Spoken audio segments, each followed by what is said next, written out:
स्वर्ग और नरक को लेकर अक्सर बातें होती रहती है, लेकिन क्या आप जानते हैं कि स्वर्ग और नरक किस्मत नहीं बल्कि कर्म पर आधारित होता है। जी हाँ, व्यक्ति के साथ जीवन भर तमाम तरह की अच्छी और बुरी घटनाएं होती हैं। इन्हें हम भाग्य का लिखा मान लेते हैं, लेकिन मृत्यु के बाद की स्थिति किस्मत नहीं बल्कि आपके कर्म पर आधारित होती है। तो दोस्तों, स्वर्ग जाने का असली हकदार कौन और वह कौन सा पाप है जिसे करने वाले मनुष्य को नरक जाने से कोई नहीं रोक सकता। आज एक प्राचीन कथा के माध्यम से हम आपको बताने का प्रयास करेंगे कि पूजा पाठ, दान धर्म, जप तप आदि प्रकार के करोड़ों पुण्य के काम करने के बाद भी कुछ मनुष्य नरक में ही क्यों जाते हैं, तथा अत्यधिक घोर पाप करने पर भी कुछ मनुष्य को स्वर्ग की प्राप्ति किस पुण्य के कारण मिलती है। ऐसा वह कौन सा पुण्य है जो मनुष्य के करोड़ों पापों का नाश करता है, और ऐसा वह कौन सा पाप है जो उसके करोड़ पुण्य को नष्ट कर डालता है। तो चलिए दोस्तों, बिना देरी किए शुरू करते हैं। एक समय की बात है, देवर्षि श्री नारद वैकुंठ लोक में जाते हैं और भगवान विष्णु से पूछते हैं, हे प्रभु, कुछ मनुष्य पाप करने पर भी स्वर्ग में क्यों जाते हैं और कुछ मनुष्य को पुण्य करने के बावजूद भी नरक में क्यों जाना पड़ता है। ऐसा वह कौन सा पाप है जो सभी पुण्य को नष्ट कर डालता है, और वह कौन सा पुण्य है जो समस्त पापों को भस्म कर डालता है। तब भगवान विष्णु कहते हैं, हे देवर्षि, आज आपने संसार के कल्याण हेतु उत्तम प्रश्न किया है। इसी संदर्भ में आज मैं आपको एक अत्यंत प्राचीन इतिहास सुनाता हूँ, जिसे सुनकर आपको आपके सभी प्रश्नों के उत्तर मिल जाएंगे। इसीलिए आप इस कथा को ध्यान से पूरा जरूर सुने। जो भी मनुष्य इस कथा का श्रवण करता है उसके समस्त पापों का नाश होता है। देवर्षि कहते हैं, हे प्रभु, आपके मुख से इस कथा को सुनना मेरा सौभाग्य है। मैं इस कथा को ध्यान से पूरा अवश्य सुनूंगा और इसका प्रचार करूंगा। भगवान विष्णु कहते हैं, हे देवर्षि, पूर्व कल की बात है। मध्य देश के एक नगर में एक ही समय पर 5 मनुष्यों की मृत्यु हो जाती है और वे सभी मृत्यु के पश्चात यमलोक में पहुंच जाते हैं। यमलोक पहुंचाने पर वहां का दृश्य देखकर वे सभी भयभीत हो जाते हैं। उनके अंग अंग कांपने लगता है। यमलोक में विशालकाय आकार वाले यमराज सुवर्ण से बने सिंहासन पर विराजमान होते हैं। उनके पास चित्रगुप्त बैठे होते हैं, जिनके पास सभी प्राणियों का लेखा जोखा रखा हुआ है। यम के दूत प्राणियों को आगे धकेल रहे होते हैं। कुछ मनुष्य जोर जोर से विलाप कर रहे होते हैं, तो कुछ मनुष्य अत्यंत प्रसन्न होकर चल रहे होते हैं। स्वर्ग के द्वार से सुंदर प्रकाश दिखाई पड़ रहा होता है, तो वही नरक के द्वार से धधकते हुई अग्नि की ज्वालाएं दिखाई पड़ रही होती है। इस भयानक दृश्य को देखकर वे पांचों एक दूसरे से बात करने लगते हैं और अपने अपने पाप के विषय में चर्चा कर रहे होते हैं। उन 5 में से 4 लोगों ने अपने जीवन में बहुत पाप कर्म किए हुए होते हैं और उन सभी को यह जान पड़ता है कि अब वे चारों ही नरक में ही जाने वाले हैं। उन चारों में एक चोर होता है, दूसरी वेश्या होती है, तीसरा विद्वान पंडित होता है, तो चौथा एक राजा का सैनिक होता है तथा 5वां एक धनवान किसान होता है। वे पांचों अपने अपने कर्म फलों को भुगतने के लिए तैयार होते हैं। फिर एक एक करके सभी पापी और पुण्य आत्माएं आगे चल रही होती हैं। चारों एक दूसरे के पाप कर्मों के बारे में बताने लगते हैं। पहले चोर कहता है, भाई, मैं तो पक्का नरक में ही जाऊंगा, क्योंकि मैं बहुत बार चोरी की है, दूसरों का धन लूटा है, दूसरों को तकलीफ दी है, लेकिन ऐसा मैंने मजबूरी में किया था। चोरी करके मैं अपने परिवार का पेट पालता था, क्योंकि मुझे कोई काम नहीं देता था। शायद विधाता ने मेरे भाग्य में यही लिखा था, इसीलिए मैं ही हम चारों में सबसे बड़ा पापी हूँ। मेरे पाप से मुझे कभी मुक्ति नहीं मिलेगी, यह मैं जानता हूँ। पता नहीं मुझे अगला जन्म किस पशु का मिलेगा। यमराज मुझे कौन सा दंड देंगे। उसके बाद वह वेश्या बोलती है, भाई, हम चारों में मैं ही सबसे बड़ी पापिनी हूँ। मुझसे बड़ा पाप यहाँ पर किसी ने नहीं किया होगा। जो स्त्री अनेक पुरुषों के साथ संबंध बनाती है उसे नरक में ही डाला जाता है, यही शास्त्र कहते हैं। इसीलिए मेरा भी नरक में जाना तय है, किंतु मैं शपथ खाकर कहती हूँ, मैंने यह पाप जानबूझकर नहीं किया है। जब मैं छोटी उम्र की थी तभी एक दुष्ट व्यक्ति मुझे उठाकर ले गया और जबरदस्ती मुझे वेश्या बना दिया। मैंने ना चाहते हुए भी कई पुरुषों से संबंध बनाए हैं। मेरे पास जीवित रहने के लिए यही एक उपाय बचा था। मैं करती भी तो क्या करती। मेरे पास इतनी शक्ति नहीं थी कि मैं उस दुष्ट पुरुष से लड़ सकूं। पता नहीं किस पाप के कारण मुझे इस जन्म में वेश्या बना पड़ा और न जाने आगे मुझे किस पशु के रूप में जन्म लेना पड़ेगा। मेरे पाप से यह जान पड़ता है कि मैं भी पक्का नरक में ही जाऊंगी। उसके बाद वह सैनिक बोलने लगता है, भाई, हम चारों में सबसे बड़ा पापी तो मैं ही हूँ। मैं बहुत बड़े पाप की है। मैं राजा का सिपाही था, इसीलिए मैं लोगों पर जोर जबरदस्ती करता था। मैंने कितनों के प्राण लिए हैं, ना जाने कितने मासूम लोगों को सताया है, ना जाने कितने निर्दोष लोगों को मेरे हाथ से दंड मिला है। यमराज मुझे कभी क्षमा नहीं करेंगे और मैं निश्चित ही नरक में ही जाऊंगा। लेकिन मैंने यह सभी पाप जानबूझकर नहीं किया है। अपने प्राणों के भय से और परिवार के पालन पोषण के लिए मुझे यह पाप करने पड़े हैं। हमारा राजा जो कहता था उसका पालन हमें करना पड़ता था। राजा के विरुद्ध भला कोई साधारण मनुष्य कैसे जा सकता है। यह सभी पाप करते हुए मुझे अत्यंत दुख भी होता था और मैं जानता था कि यह पाप करने से मुझे नरक की ही प्राप्ति होगी, किंतु परिवार के मोहवश होकर मैंने यह काम किया है। लेकिन पाप तो पाप होता है, पाप करके पश्चाताप करने का क्या फायदा। इसीलिए मेरा नरक में जाना तो तय है। उसके बाद वह विद्वान पंडित बोलता है, भाई, हम चारों में से सबसे बड़ा पापी तो मैं हूँ। तुम लोगों ने जो पाप किए हैं वह जाने अनजाने में किए हैं, या किसी ने तुमसे जबरदस्ती करवाए हैं, या मजबूरी में की है।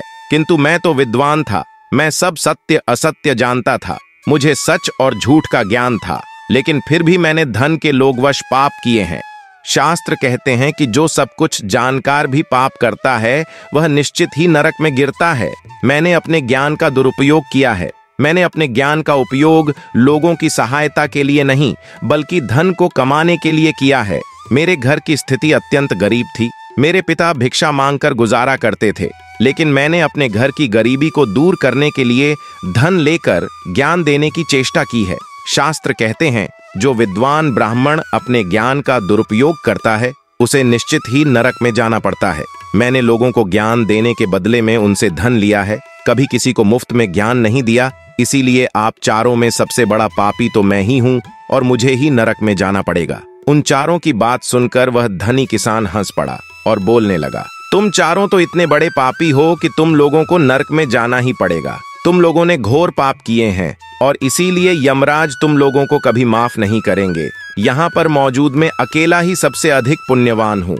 मैंने अपने जीवन में बहुत पूजा पाठ किया है, ब्राह्मणों को दान दक्षिणा दी है। मैं मृत्यु से पूर्व गाय का दान भी किया है और अब मेरे सभी पुत्र मेरी आत्मा की मुक्ति के लिए बड़े कार्यक्रम का आयोजन कर रहे हैं। वह मेरे लिए दान तर्पण कर रहे हैं, यज्ञ कर रहे हैं। इसीलिए मैं सबसे अधिक पुण्यवान हूँ। मेरी 3 पत्नियों और 10 पुत्र हैं। इतने लोग मेरी मुक्ति के लिए उपाय कर रहे हैं। और हाँ, मैंने अपने जीवन में कभी कोई पाप नहीं किया है, और जाने अनजाने में किया भी होंगे तो मेरे पुत्रों के श्राद्ध आदि के कार्यों द्वारा मेरे पाप भी नष्ट हो जाएंगे। मैं नित्य देव पूजा करता था, मंदिर जाता था, द्वार पर आए अतिथियों को भोजन कराता था। इसीलिए मुझे पूरा विश्वास है कि यमराज मुझे नरक में नहीं डालेंगे और मुझे मोक्ष की प्राप्ति निश्चित ही होगी। फिर वह पांचों धीरे धीरे आगे बढ़ने लगते हैं और फिर जब उनका समय आता है तो उन पांचों के पाप और पुण्य के कर्मों का मूल्यांकन किया जाता है। सबसे पहले बारी आती है उस चोर की और फिर चित्रगुप्त इसका लेखा जोखा निकालते हैं। कुछ देर तक विचार करने के बाद, उसके पाप पुण्य का मूल्यांकन करने के बाद यमराज उसे स्वर्ग में जाने के लिए कहते हैं। इस निर्णय को सुनकर कर आश्चर्य में पड़ जाता है और बड़ी ही प्रसन्नता से वह स्वर्ग के दरवाजे की ओर चला जाता है।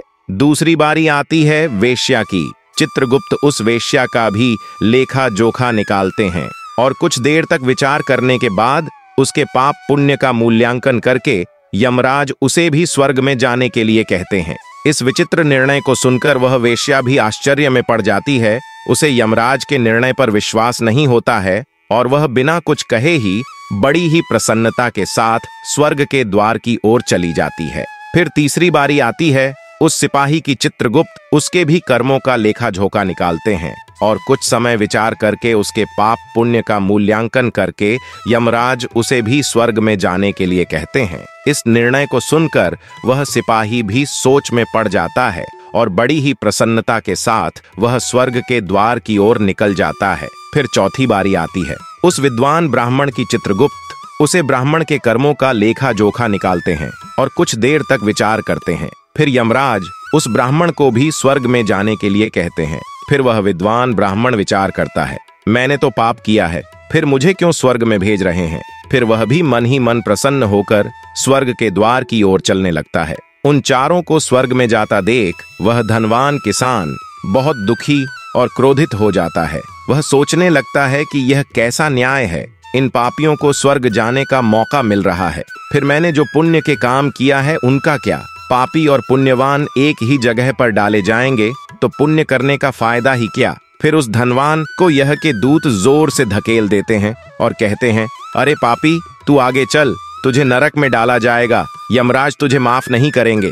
यह सुनकर वह धनवान भयभीत हो जाता है और कहने लगता है, यमदूतों, मैं तो स्वर्ग में जाऊंगा, मैंने कोई पाप नहीं किया है, मैंने जीवन में बहुत पुण्य किया है, देख लेना यमराज मुझे स्वर्ग में ही भेजेंगे। फिर वह धनवान किसान यमराज के सामने आकर खड़ा हो जाता है। चित्रगुप्त उसके कर्मों का लेखा जोखा देखते हैं और उसके पाप पुण्य के कर्मों का मूल्यांकन करते हैं तो उसके पाप का पलड़ा भारी हो जाता है और यमराज उस धनवान किसान को कहते हैं, अरे तूने तो बहुत बड़ा अपराध किया है, तू तो नरक में जाने के ही योग्य है। इतना सुनते ही वह किसान थर थर कांपने लगता है और यमराज से कहता है, धर्मराज यह अन्याय है, मैंने तो जीवन में कोई पाप नहीं किया है और पुण्य ही किए हैं, आप मुझे नरक में क्यों डाल रहे हैं? और मुझसे पहले जो 4 लोग गए थे वह तो घोर पापी थे, उन्होंने बड़े बड़े पाप और अपराध किए हैं, उन्हें तो अपने स्वर्ग में डाल दिया है, आप ऐसा अन्याय मेरे साथ क्यों कर रहे हैं? अगर ऐसा अन्याय होगा तो भले कौन सा मनुष्य धरती पर पुण्य करेगा? फिर यमराज कहते हैं, अरे पापी, तूने जो पाप किया है वह तो उन चारों के पापों के सामने कुछ भी नहीं है, तेरे एक पाप के कारण तेरा सारा पुण्य फल नष्ट हो गया है। यदि तूने यह पाप नहीं किया होता तो तू स्वर्ग में जा सकता था, लेकिन तूने यह पाप जानबूझकर किया है, इसीलिए तुझे नरक में अवश्य जाना पड़ेगा। उस चोर ने तो मजबूरी में चोरी की थी, किंतु वह कर दूसरों की भूख मिटाता था, गरीबों को दान करता था, उसने कभी किसी निर्दोष और गरीब व्यक्ति के घर चोरी नहीं कि उसके पुण्य कर्म उसके पाप से अधिक थे, इसीलिए वह स्वर्ग में गया। दूसरी जो वैश्य थी वह अपने मन से वेश्या नहीं थी, उसे जबरदस्ती डाला गया था और उसे वैश्य ने केवल अपने शरीर को पीड़ा दी है, लेकिन बाकी कार्य तो उसने पुण्य के ही किया है। वह पशु पक्षियों को रोज दाना डालती थी, जानवरों की सेवा करती थी, इसीलिए उसका भी पुण्य पाप से बड़ा था। तीसरा, वह सिपाही था जिसने राजा के हुक्म का पालन किया था, किंतु उसने भी बहुत पुण्य के काम की है, उसने कई बेसहारा लोगों की मदद की है, इसीलिए वह भी स्वर्ग में ही गया है।